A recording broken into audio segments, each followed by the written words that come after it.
Muchas gracias. Bueno, muy buenas tardes. Un gusto conversar con ustedes un rato sobre esta terapéutica limonense y una reflexión teórica al final sobre ella. Estimados amigos, amigas, con el innegable aporte de los pueblos originarios que vivían en lo que hoy es Pocosí, Turrialba, Siquirres, Matina y Talamanca, fue el afrocaribeño quien, en constante riesgo para su propia salud, al poblar la región caribeña, la hizo habitable para el resto de la población. Las condiciones de insalubridad de finales del siglo XIX las describe Rafael Armando Rodríguez. Dice: por marejadas llegaban los inmigrantes y así salían ya para el cementerio o para el exterior, huyendo especialmente de la fiebre amarilla.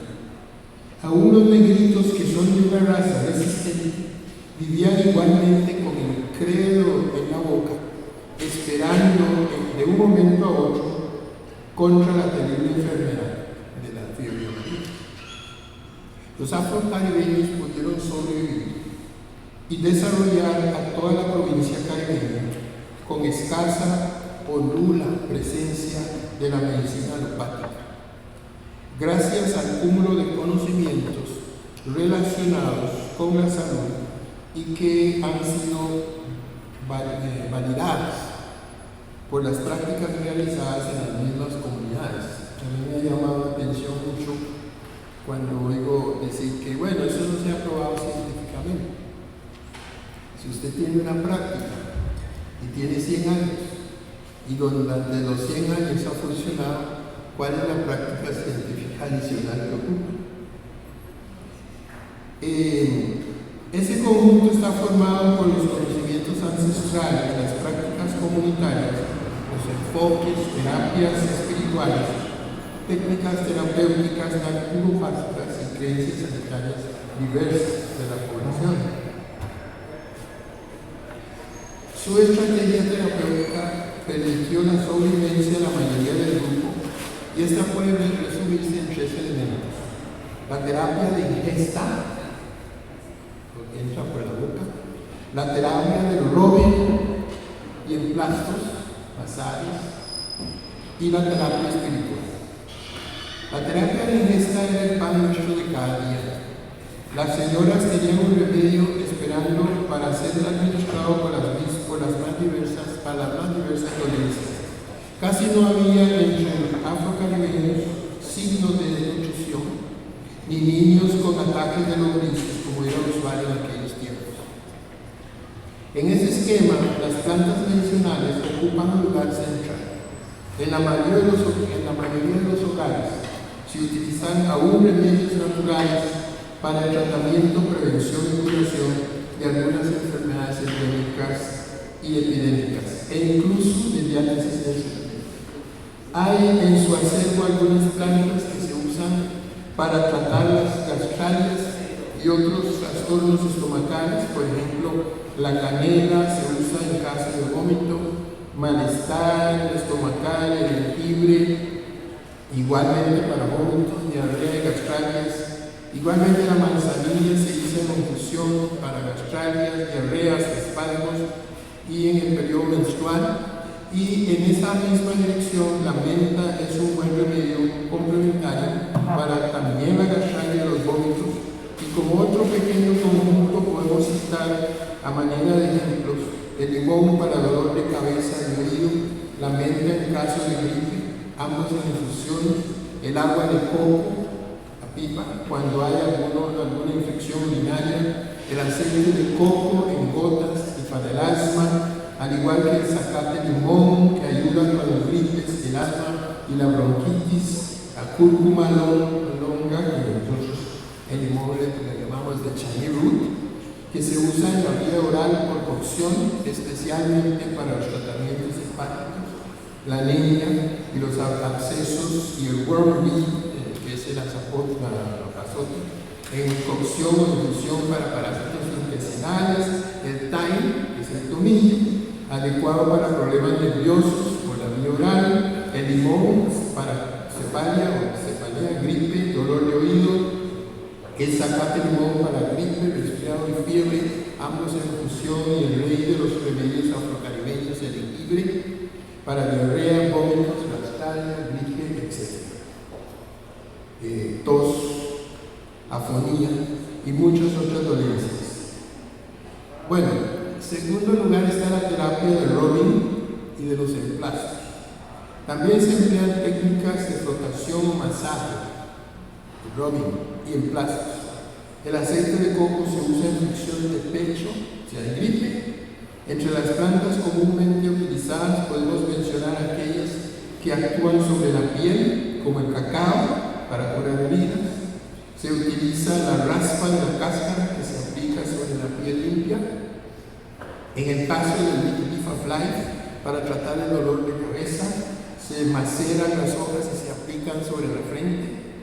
También es importante en esta terapéutica tradicional sobar o frotar a las personas en la zona doliente, vaporizaciones y hacerle baños calientes con determinadas hierbas como el solocito.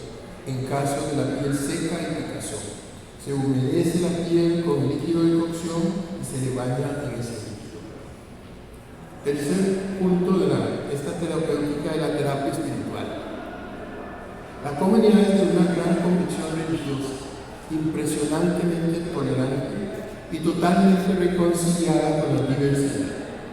Sin embargo, estoy hablando de la sociedad afrocaribeña tradicional limonense. No les puedo garantizar que esa misma tolerancia religiosa existe hoy en día, porque hay otro montón de religiones que han llegado, ¿verdad? Y que no sé, siguen una línea que no era la tradicional limonense.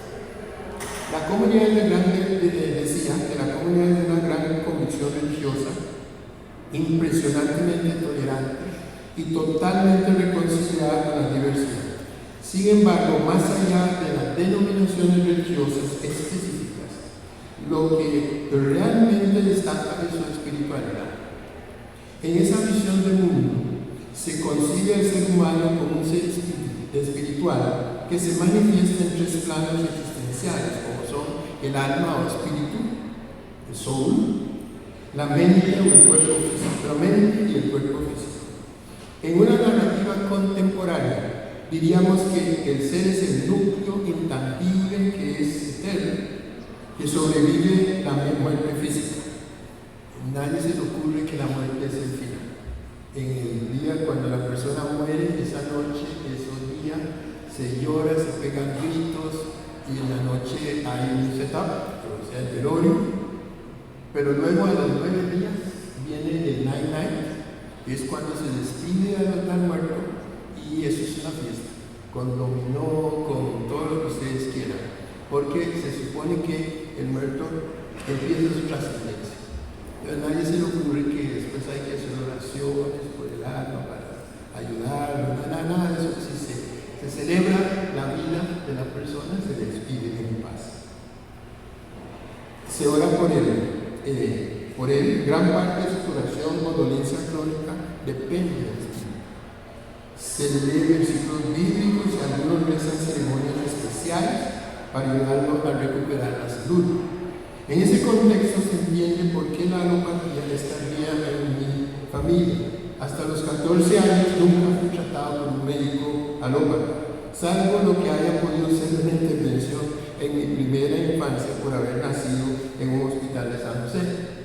Hasta el día de hoy, en términos generales, aunque hay médicos graduados en la propia comunidad afrocaribeña, de la propia comunidad y otros no afro destacados por el sistema de salud, muchas personas, sobre todo campesinas y adultos mayores, siguen demostrando mayor confianza en la medicina de hierbas y plantas y frotación y emplastos, porque han heredado los conocimientos tradicionales para su uso, gracias a la difusión oral de estas prácticas.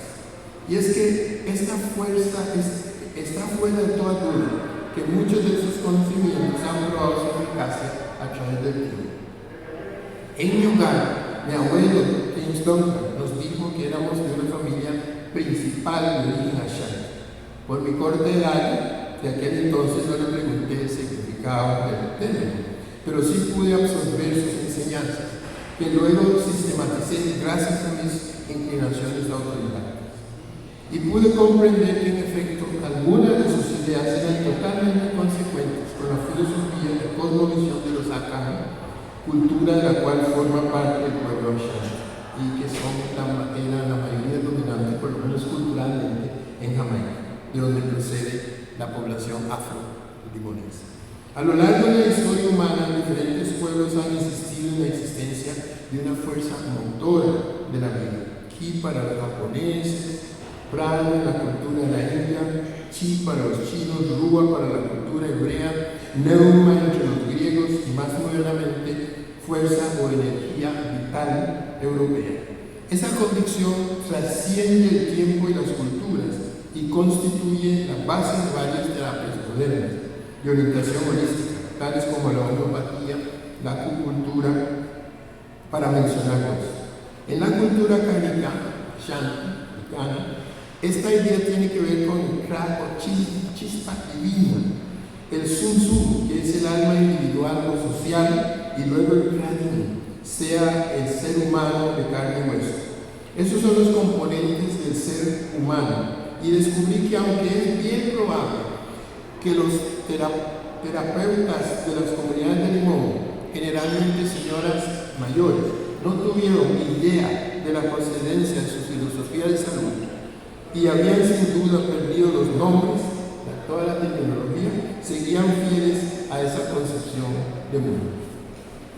De lo aprendido en mi comunidad y 25 años de práctica terapéutica, rescato aquello que ha pasado a ser parte de mis convicciones.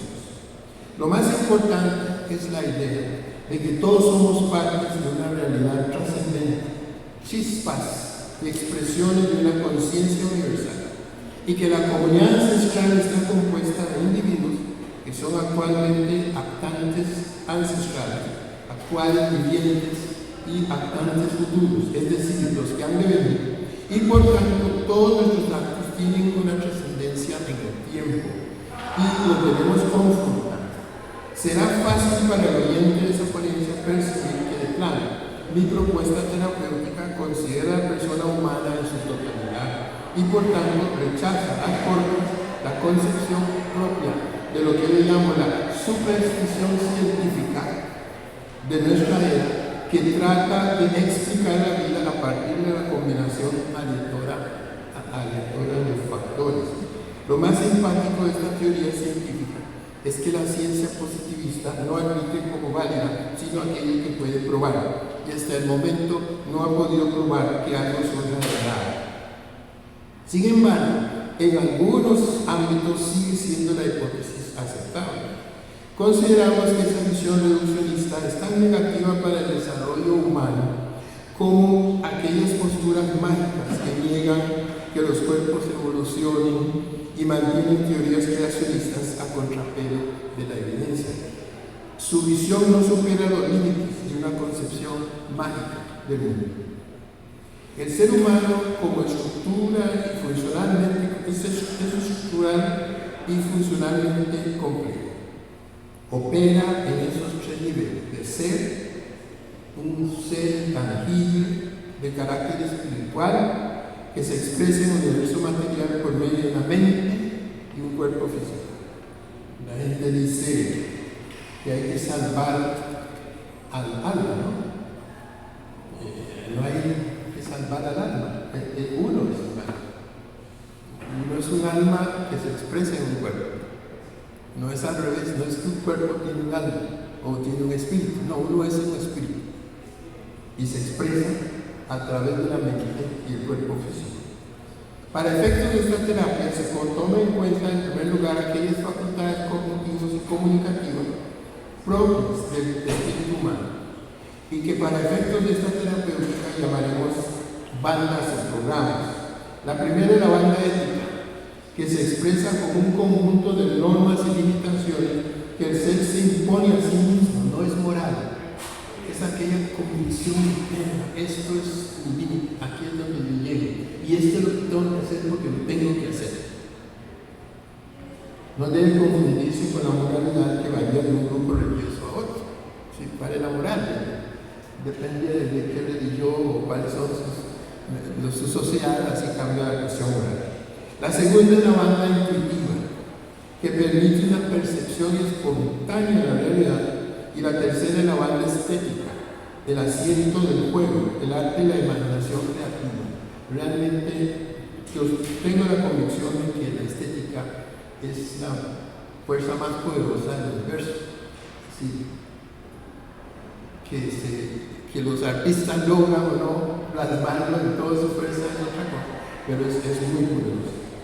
En la comunidad negra, la terapia espiritual se centra en el canto, en la danza y en las profundas convicciones sobre la inmortalidad del ser y el imperativo de su ética personal, en la comunicación permanente entre los seres que están en el mundo espiritual y los vivientes. En cuanto a la mente, se considera una unidad programada y programable, disgregada en facultades mentales susceptibles de tratamiento, disgregada, a los cuales también clasificaríamos como bandas o programas. A la banda analítica, la del conocimiento racional, esta banda es aquella que plantea problemas a partir de situaciones dadas y busca las soluciones elaborando una respuesta novedosa o recurriendo a una similar o previa. Evalúa, ratifica la propuesta de solución y elabora y archiva un patrón racional aplicable en el futuro. Es decir, me sirvió esta idea, lo tengo guardado, la próxima vez que me enfrento a la misma solución lo voy a aplicar. Y eso es racional. En la comunidad negra libonense es muy importante el recurso a las historias contadas, a figuras como a Nancy, a las historias ancestrales con sus moralejas, para edificar la mente. La idea que se es heredera de grandes reinos o de que lo negro es bello, black is beautiful, son dos ejemplos utilizados. Bob Marley lo señala: hay que liberarse de la esclavitud mental.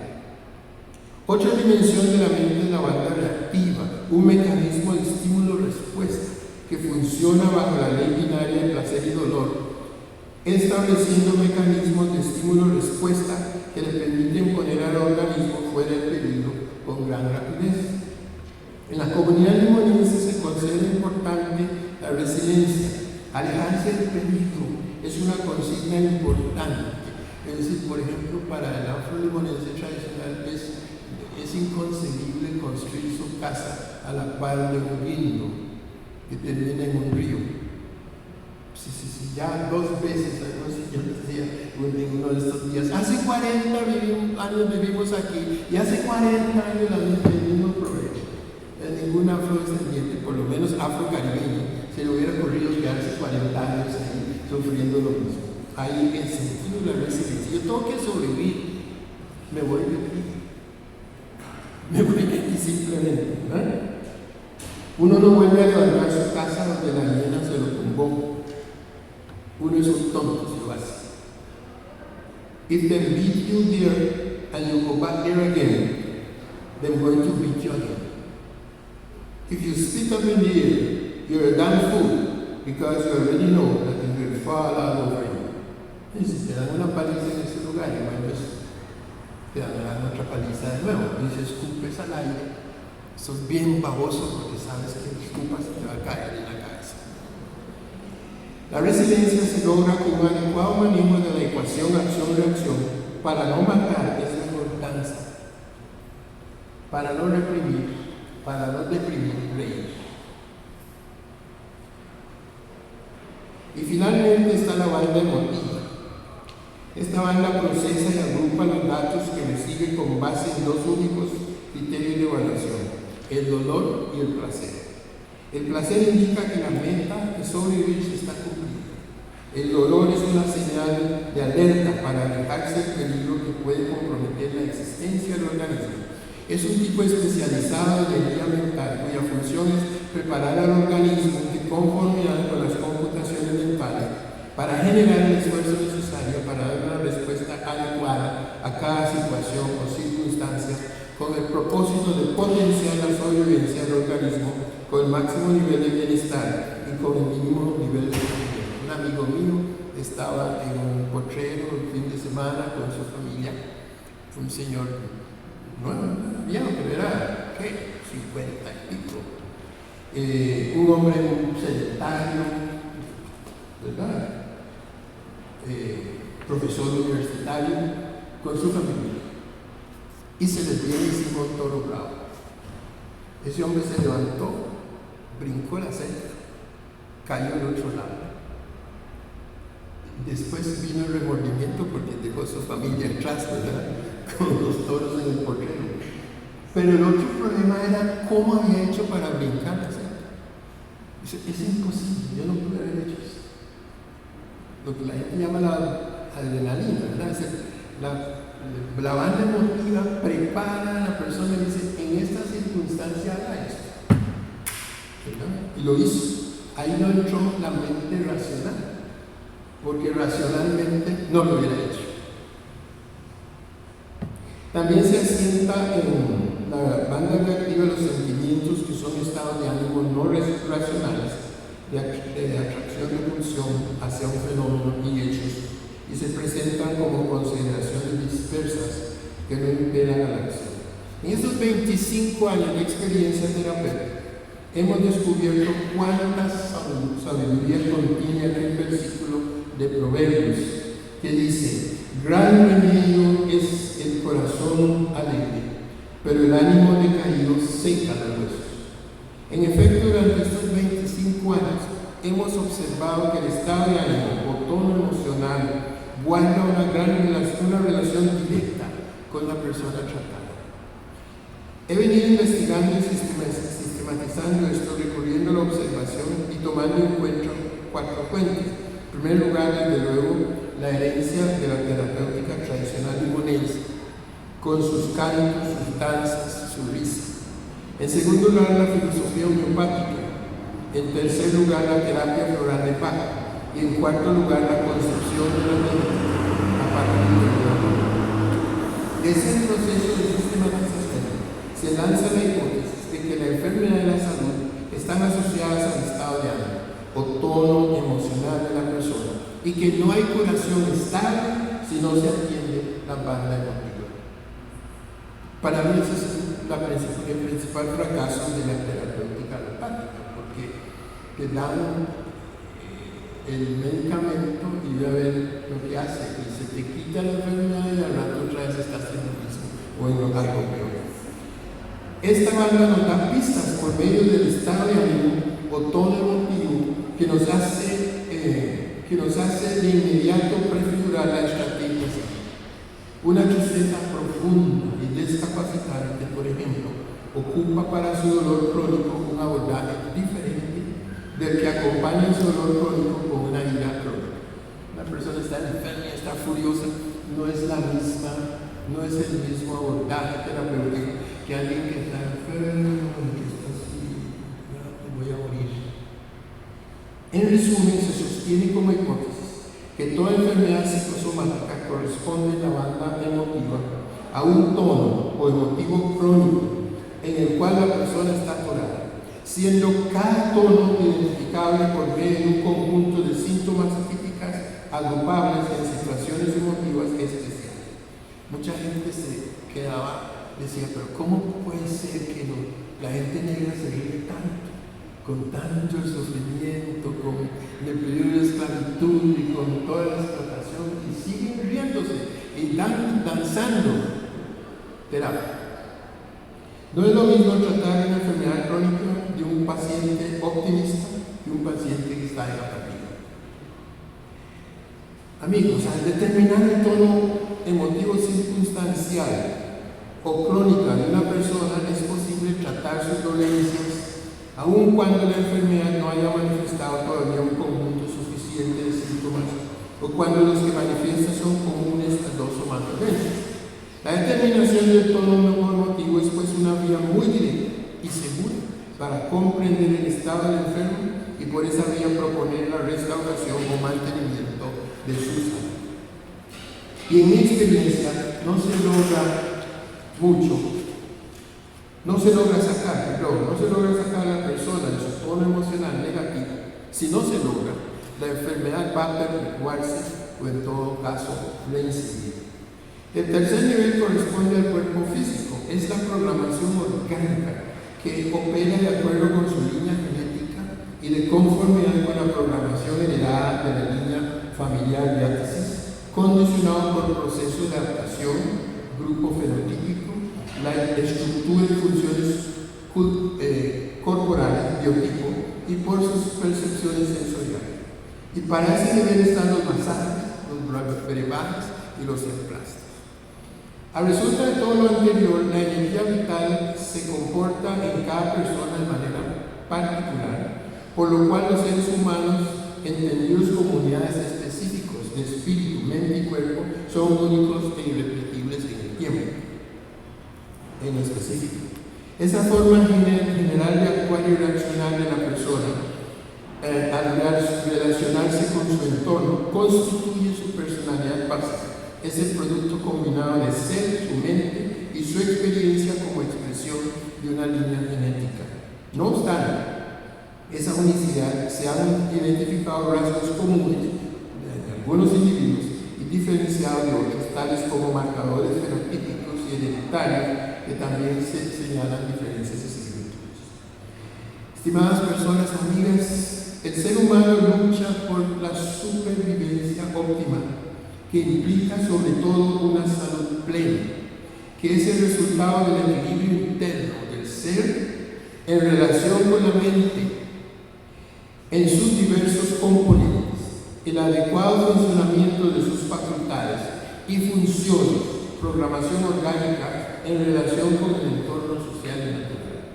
Bajo esa óptica, el origen primario de toda enfermedad, y voy a repetir eso, el origen primario de toda enfermedad es el desequilibrio interno del ser en relación con la mente y sus diversos componentes, y el funcionamiento irregular de las diversas facultades y funciones de la programación orgánica. El entorno natural y social cumple el papel de coadyuvante para desencadenar, reactivar o perpetuar la enfermedad. Las enfermedades son pues de dos tipos: la enfermedad psicosomática generada por el propio individuo y las generadas externamente por agresión de un agente natural o accidente, y que en todos los casos es predispuesta, precipitada o prolongada por factores relacionados con el equilibrio interno del ser. No pongas una máquina de alta tensión en manos de una persona que está apática. Lo va a estudiar. Toda enfermedad, sea de origen externo o externo, afecta a la totalidad del ser, a resultas de lo cual lo compromete simultáneamente los diversos niveles de existencia. Nadie está enfermo solamente de un pie. Tiene el ánimo afectado, está con dolor mental y a lo mejor deprimido, reactivo. Las enfermedades que son producto de un accidente o de una agresión directa pueden ser detonantes de una enfermedad psicosomática.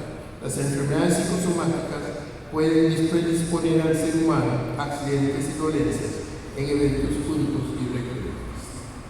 Y para ir terminando, mi experiencia en la comunidad afro-limonesa, 25 años de la terapéutica con una diversidad de personas de diferentes grupos étnicos, me ha llevado a la convicción de que la salud es posible, pero requiere ser creada y recreada por el ser humano. No se puede dar salud, no se puede comprar salud. La salud es básicamente autogenerada a partir del equilibrio integral de la persona. Incluso en muchos casos los accidentes suceden porque hay una predisposición de la persona a la accidentalidad. El tratamiento tomará en cuenta la totalidad del ser, espíritu, mente y cuerpo, ocupándose del ser, de su mente, de su cuerpo. El terapeuta holístico comprende que tiene que levantar el ánimo de la persona tratada y que ante todo su misión única es la de asesorar a las personas en la creación y mantenimiento de su salud y por ende de su equilibrio integral. El terapeuta holístico no cura mediante sus terapias, contribuye a potenciar los procesos de autocuración de la persona tratada. Muchas gracias.